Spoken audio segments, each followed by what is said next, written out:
স্বতন্ত্র ইবতেদায়ী মাদ্রাসার আজকে ছিল 10তম দিন এবং শিক্ষা উপদেষ্টা শিক্ষা মন্ত্রণালয়ে আপনাদের আজকে স্মারকলিপি জমা দেওয়ার কথা ছিল, কিন্তু জাতীয় প্রেস ক্লাবের সামনে 12টার পরে যখন আপনারা রওনা হয়েছেন, এই পররাষ্ট্র মন্ত্রণালয়ের সামনে পুলিশ ব্যারিকেড দিয়ে আপনাদের বাধা দেয়।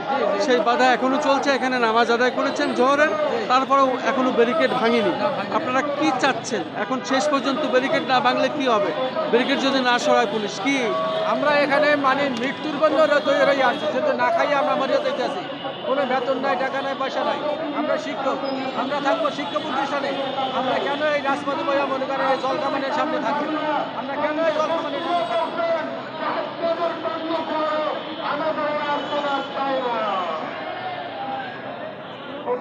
আপনার নাম কি, পরিচয় কি?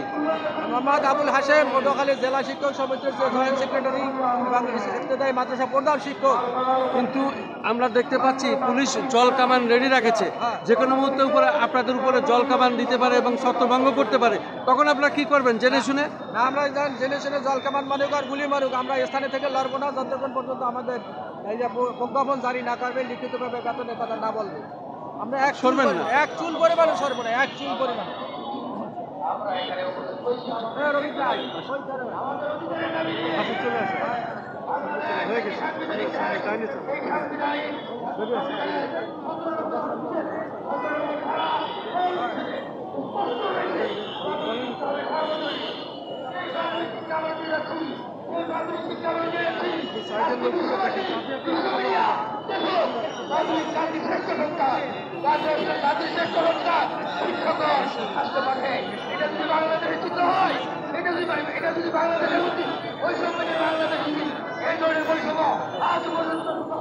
শুধু দর্শক আমরা দেখতে পাচ্ছি স্বতন্ত্র ইবতেদায়ী মাদ্রাসার শিক্ষকরা তারা আসলে পুলিশের ব্যারিকেডের অবস্থানে পড়েছেন, কিন্তু পুলিশ ব্যারিকেড সরাচ্ছে না এবং তারাও এখান থেকে উঠছে না।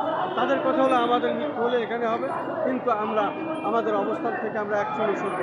তারা এক দফা এক দাবি এবং জাতীয়করণ চাই। এই হলো স্বতন্ত্র ইবতেদায়ী মাদ্রাসার শিক্ষকদের আজকের শেষ দাবি। আমি খন্দকার মাতিজুজ্জামান, জাতীয় প্রেস ক্লাবের সামনে, রাজধানী ঢাকা।